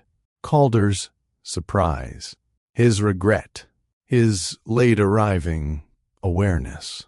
She believed him when he said he hadn't realized. That didn't make the impact smaller. Awareness delayed does not undo years of absence. Niel wondered how many times she had chosen silence when speaking might have changed the outcome. How often she had protected peace at the expense of truth. Education doesn't assign blame. It invites growth. She understood now that she had participated in the dynamic that left her unseen, not because she failed, but because she believed endurance was love. The house felt different from the guest room. From here, she could sense the distance, not just physical, but emotional. It was strange how quickly space could transform meaning. Niel closed her eyes and imagined waking up in a place where she didn't need to adjust herself to be understood. That thought didn't scare her. It comforted her. In the early hours of the morning, sleep finally came. Not heavy or restless, but gentle. The kind of sleep that follows acceptance. When she woke, the light filtering through the curtains felt softer than usual. The house was quiet. She sat up slowly, feeling a calm certainty settle into her chest. This wasn't a decision made overnight. It was one made over years. Niel dressed carefully, not out of habit, but intention. She moved through the house, aware of how familiar every corner felt, and how ready she was to leave it. Calder was already awake, sitting at the kitchen table, a cup of coffee untouched in front of him. He looked up when she entered. They didn't speak right away. Words felt unnecessary. Education teaches us that sometimes silence communicates more clearly than explanation. Niel met his gaze and nodded slightly, not in goodbye, not yet, but in acknowledgement. Wasn't rushing, but she was no longer unsure. By the time the morning sun fully rose, Niel Ardent knew something with complete certainty. She was done waiting. Niel didn't announce her decision. She didn't need to. Something about her had already shifted. Subtle, but unmistakable. It showed in the way she moved through the house that morning. No longer hesitating. No longer bracing herself for interruption. Her actions carried purpose now, not habit. Calder noticed. He watched her from a distance as she poured coffee, as she moved from room to room with a quiet steadiness that unsettled him more than anger ever could. He had expected questions, tears, maybe even ultimatums. What he saw instead was acceptance, and that frightened him. "Are you leaving today?" he asked finally, his voice careful. Niel turned to face him. She didn't rush her answer. "Not today," she said, "but soon." The word soon settled heavily between them. She wasn't packing in secret. She wasn't trying to disappear. She moved openly, respectfully, selecting only what she needed, touching familiar objects with gratitude rather than regret. She chose simplicity. A suitcase, a few changes of clothes, personal items that mattered, not symbols of status, not reminders of wealth. As she folded a sweater, she reflected on how often she had been told she was strong, independent, low maintenance. She had worn those labels proudly. Now she understood their cost. Education teaches us that strength should not require self-neglect. Calder hovered near the doorway, uncertain of his place. He offered help once. She thanked him, but declined. This something she needed to do on her own. As Niel packed, memories surfaced. Not painfully, but honestly. moments of joy, shared laughter, years that had mattered deeply. She didn't deny them. Leaving didn't erase love. It honored it by refusing to let it become something hollow. Calder tried again. "We can still take time," he said. "We don't have to rush this." Niel met his eyes. "I'm not rushing," she replied. "I've been preparing for this longer than you know." That was when he understood. This wasn't impulsive. It was inevitable. Education teaches us that decisions made quietly over time feel sudden only to those who weren't listening. Niel zipped the suitcase closed and stood for a moment, breathing in the familiarity of the room. There was no bitterness in her expression, only resolve. She walked through the house one last time, not to say goodbye, but to acknowledge what had been. The walls held memories. The space had sheltered a life. She was grateful. When she reached the front door, Calder stood a few steps behind her.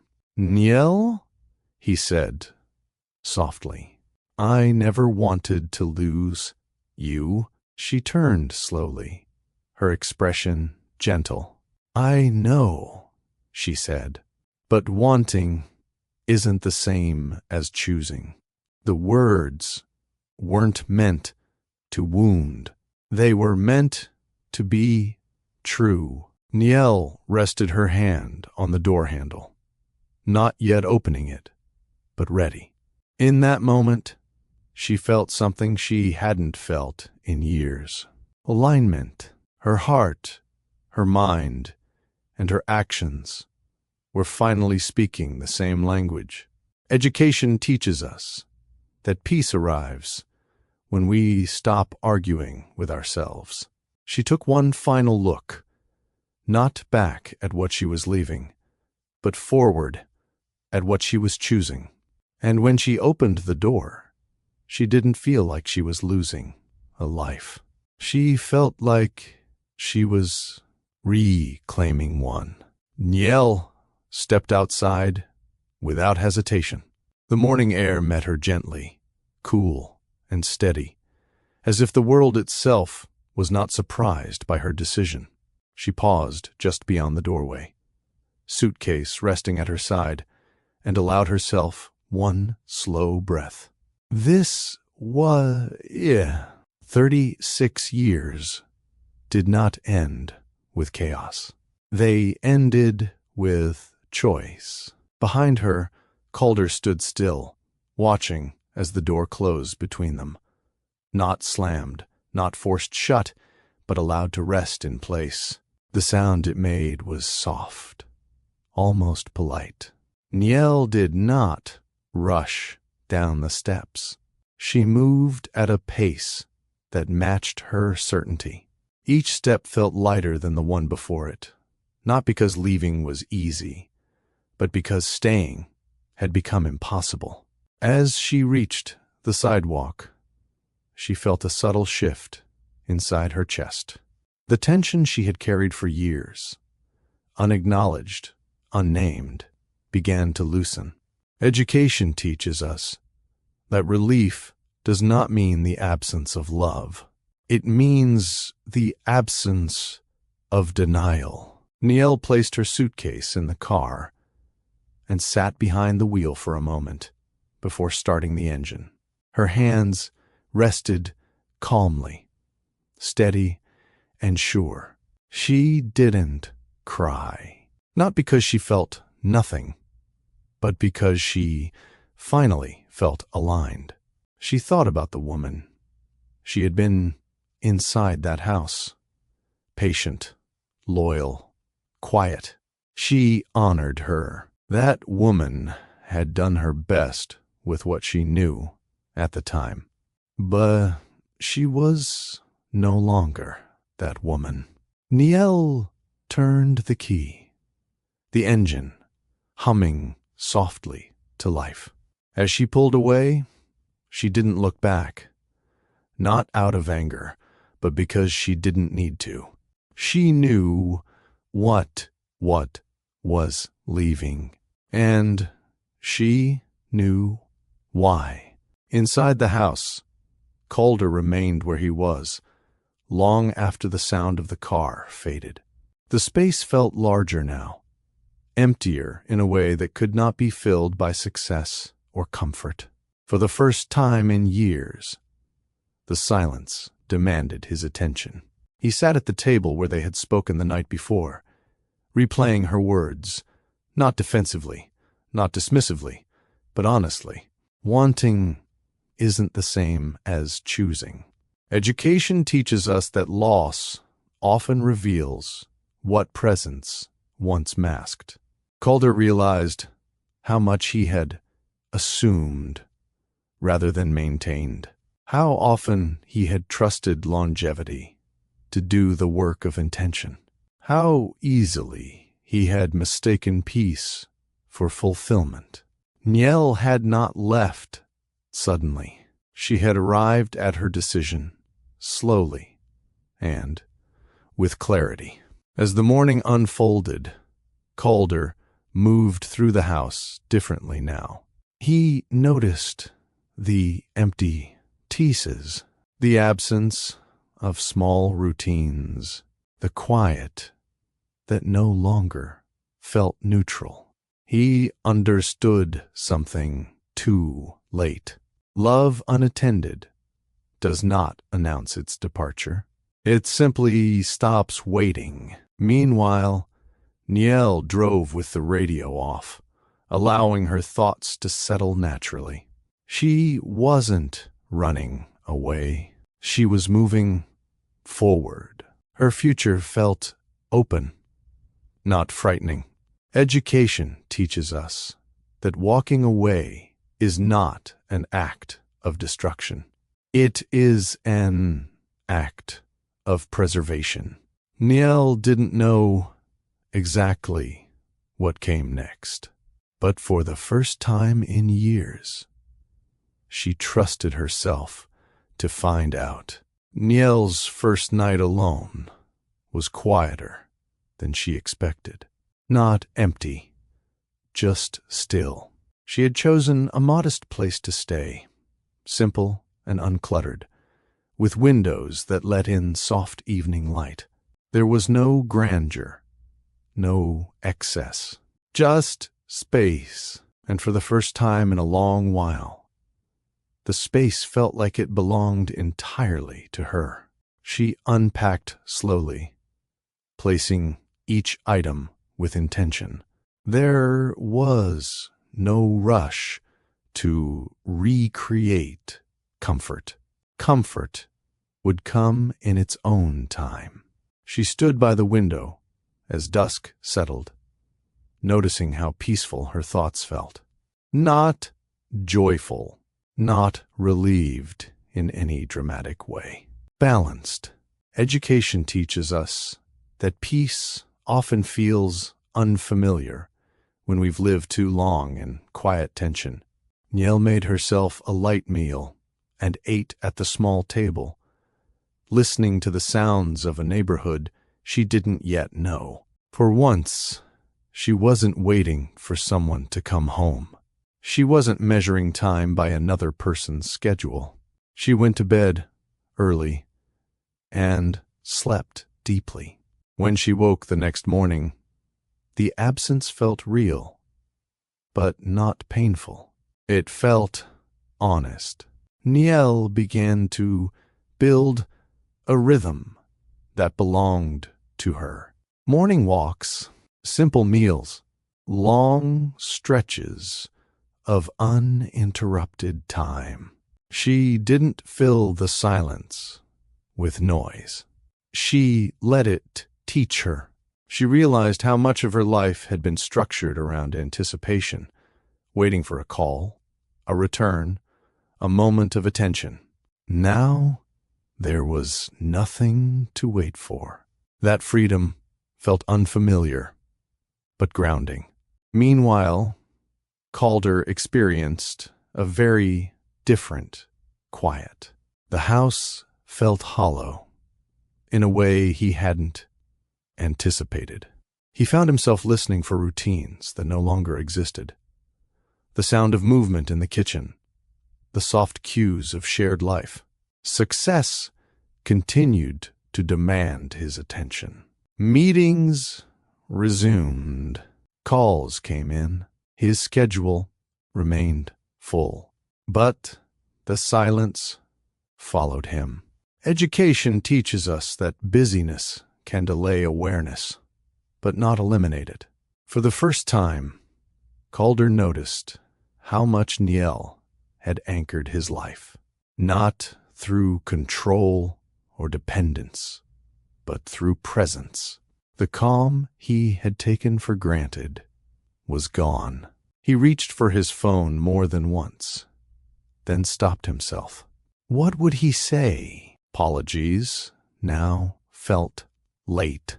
Promises felt fragile. Meanwhile, Niel began rediscovering parts of herself she had set aside. She read without distraction, walked without destination, volunteered without rushing. She noticed how differently she listened to herself now, without filtering thoughts through someone else's needs. Education teaches us that reclaiming yourself often begins with listening inward. There were moments when memories surfaced, moments of love, laughter, shared history.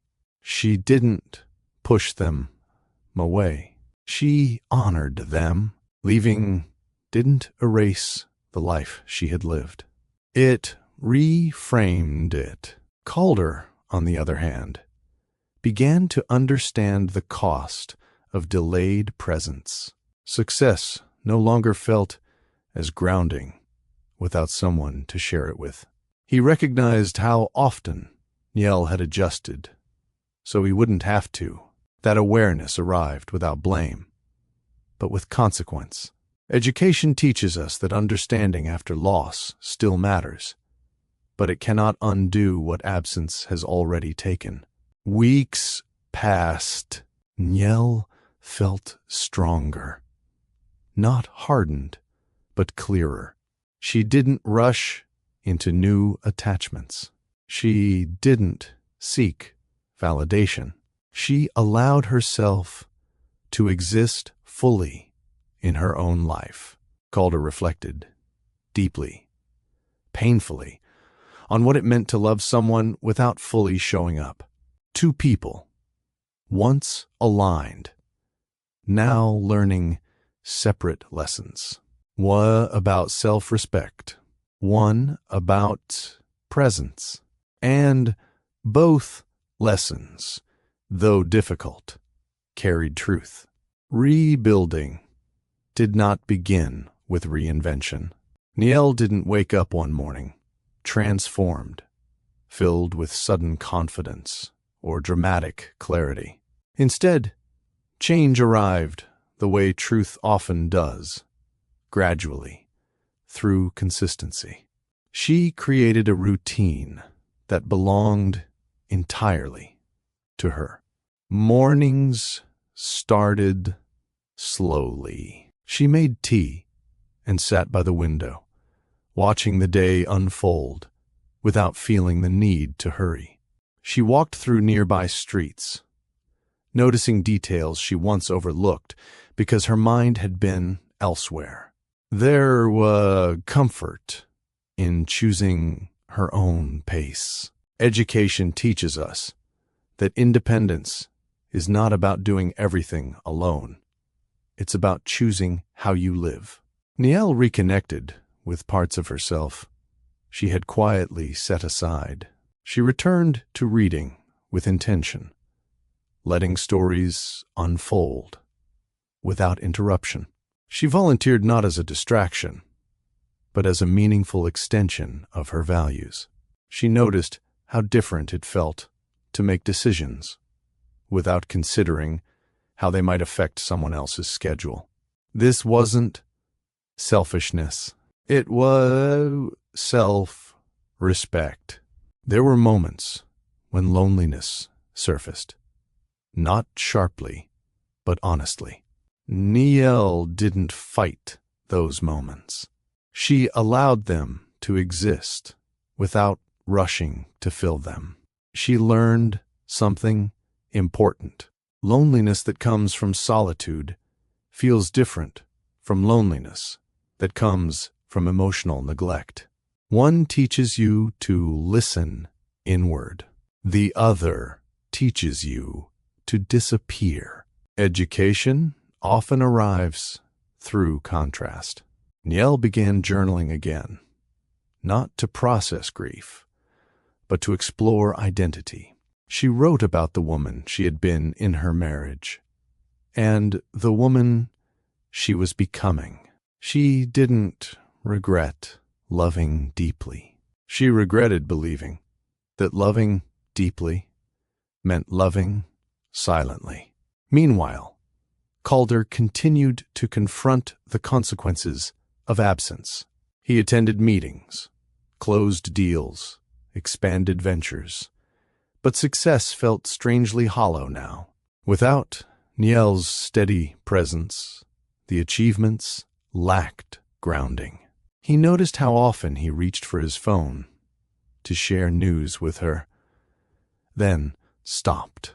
The silence that followed was instructive. Education teaches us that presence is not proven by provision. It is proven by participation. Calder began to see patterns he once overlooked. How often Niel had adapted to keep things smooth. How rarely he had checked in emotionally without distraction. Regret didn't arrive as panic. It arrived as understanding. And understanding, when delayed, carries weight. Niel, on the other hand, felt lighter, not because the past had vanished, but because she no longer carried it alone. She began to trust herself again, to trust her instincts, her needs, her timing. She met new people casually, without expectation. Conversations felt easier. Laughter came without effort.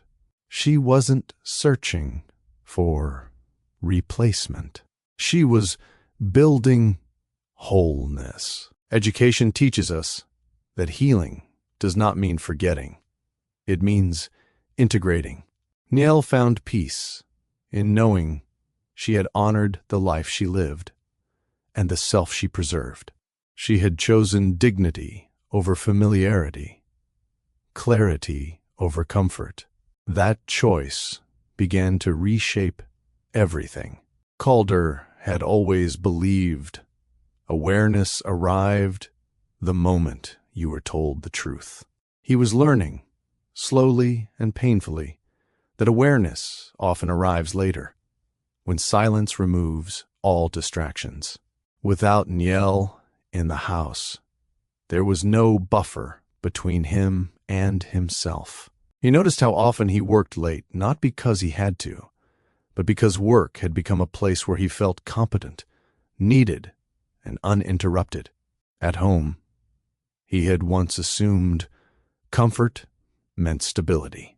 Now he understood that comfort, when unattended, becomes neglect. Education teaches us that success can hide emotional absence, but it cannot replace connection. Calder replayed conversations in his mind, hearing Niel's words with clarity he hadn't possessed before. He recognized how often he had promised change without adjusting his priorities, how easily he had trusted time to repair what only intention could maintain. For the first time, he didn't ask how to fix things. He asked how he had missed them. Meanwhile, Niel experienced a different kind of understanding. It arrived one afternoon while she sat in a small cafe, watching people pass by.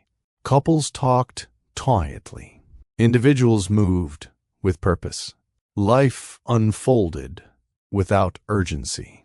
She realized she no longer felt the need to explain herself to anyone. Not her decision, not her timing, not her worth. Education teaches us that peace often shows up when we stop justifying our needs. Neil noticed how her thoughts had shifted. She no longer replayed old moments, searching for alternatives. She didn't wonder what she could have done differently. She understood now that relationships don't fail because one person stops caring, but because both people stop checking in honestly. Neil had checked in with patience, with loyalty, with silence. Calder had checked in with provision, with intention, with assumptions. Neither had been malicious, but alignment had been lost. That afternoon, Niel closed her journal and smiled softly, not because everything was perfect, but because she felt complete within herself. Back at his office, Calder declined a meeting he once would have accepted without thought.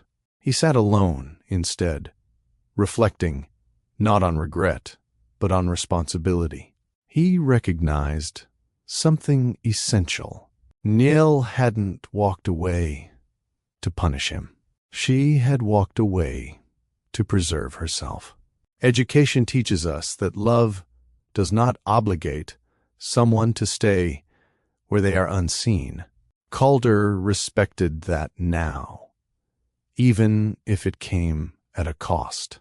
He didn't reach out to her immediately. He knew apologies without change were empty. He knew promises without presence were fragile. Instead, he began doing the work quietly, learning to slow down, to listen, to be present without distraction. Whether or not it changed anything between them, it would change him. Niel, on the other hand, reached a quiet milestone that evening. She realized she was no longer waiting for closure. She had given it to herself. That realization marked the true end of her marriage, not in bitterness, but in understanding. Two people, once bound by shared history, now carrying separate lessons forward. One about self-respect, one about presence. Both truths arrived late, but they arrived. Niel no longer measured her life by what had ended. That surprised her. For a long time, she had assumed that leaving a marriage of 36 years would feel like stepping into emptiness, like losing an identity she had worn for most of her adult life. She had prepared herself for that grief. But what she felt instead was perspective. Time had given her distance, and distance had given her meaning. She began to look back on her marriage, not as a failure, but as a chapter that had shaped her deeply. A chapter filled with sincerity, effort, and love that had been real, even if it had not lasted in the way she once imagined. Education teaches us that not all endings mean something was wasted. Niel sat one afternoon in her quiet living space, sunlight pooling softly across the floor, reflecting on the woman she had been across those decades. She had loved fully. She had stayed loyal. She had shown up with patience and grace. None of that disappeared just because the relationship ended. What changed was her understanding of love itself. She realized she had once believed love was proven by endurance, by how much you were willing to tolerate, how long you could wait, how quietly you could carry disappointment without complaint.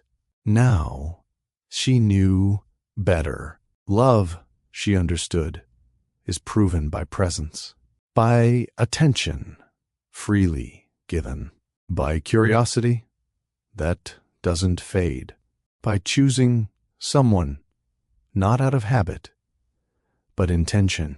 Education does not diminish the past. It refines its meaning. Niel no longer blamed herself for staying as long as she did. At the time, staying had aligned with her values. She believed in commitment.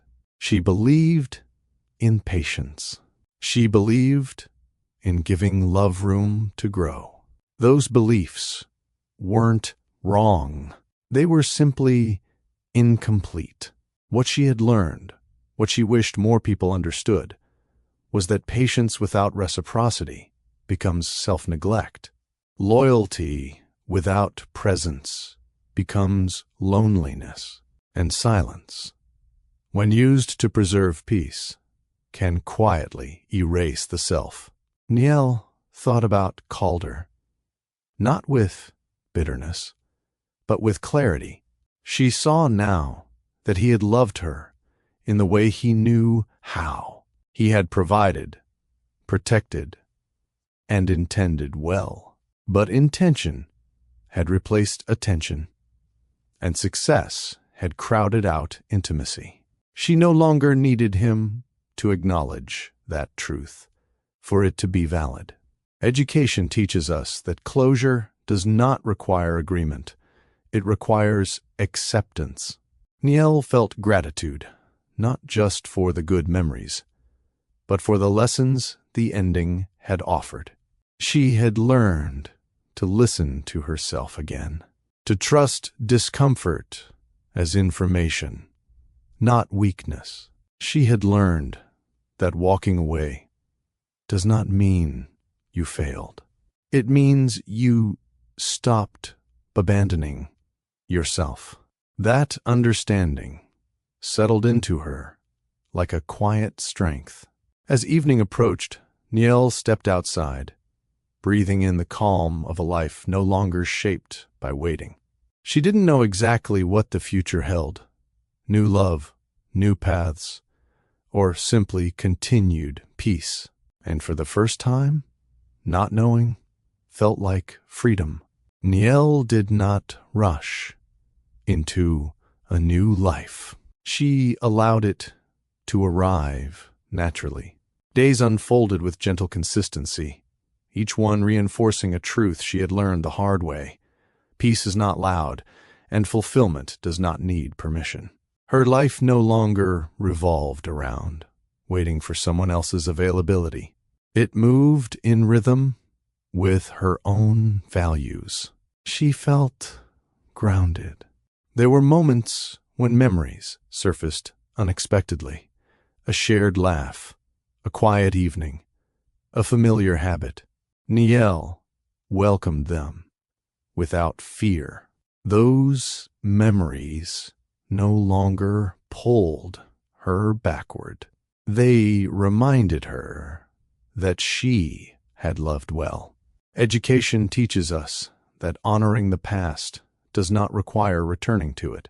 Niel had not erased Calder from her heart, but she had released the version of herself that believed love required silence. She now understood that real love allows room for voice, presence, and mutual care. That understanding changed how she showed up in the world. She spoke more freely, listened more carefully, set boundaries without guilt. She no longer measured her worth by how little she needed. She measured it by how honestly she lived. Across the city, Calder's life had also changed. Success continued, but it felt different now. Quieter, less satisfying without someone to share it with. He had slowed his pace intentionally, not because he expected Niel to return, but because he finally understood what presence meant. He had learned. Too late for them, perhaps, but not too late for himself. Education teaches us that growth delayed is still growth, even when it carries regret. Calder respected Niel's choice now in a way he hadn't before. He no longer saw her departure as abandonment. He saw it as clarity. She had chosen dignity over familiarity, and that choice demanded respect. Niel and Calder did not reunite. Their story did not end with dramatic reconciliation or renewed romance. It ended with something quieter and far more honest. Understanding? Niel had given 36 years to a life built on shared dreams and sincere effort. Walking away did not invalidate those years. It completed them. Education teaches us that some love stories are not meant to last forever, but they are meant to teach us how to love better, live truer, and choose ourselves without bitterness. Niel stood one evening by her window, watching the city lights flicker on. She felt gratitude, not for what might have been, but for what was. She was no longer shrinking to maintain peace, no longer waiting to be chosen, no longer confusing endurance with devotion. She was whole, and in that wholeness, she felt something she hadn't felt in a long time. Freedom, not freedom from love, but freedom to experience it without losing herself. As the night settled, Niel smiled softly, knowing that whatever came next, whether companionship or solitude, it would be chosen, not endured. That was the lesson she carried forward. That was the life she claimed. And that, finally, was enough. If this story moved you, if you've ever stayed out of loyalty, waited out of love, or wondered whether choosing yourself meant giving up, take a moment to like this video, so this message reaches someone who may be quietly struggling with the same questions. And if you believe love should bring peace, presence, and dignity, subscribe to Love Stories by Mr. Johnson for stories that don't just entertain, but help us understand our hearts and our choices. Before you go, I'd love to hear from you. Do you believe walking away can sometimes be the bravest form of love? Share your thoughts in the comments. Your voice might help someone else feel less alone.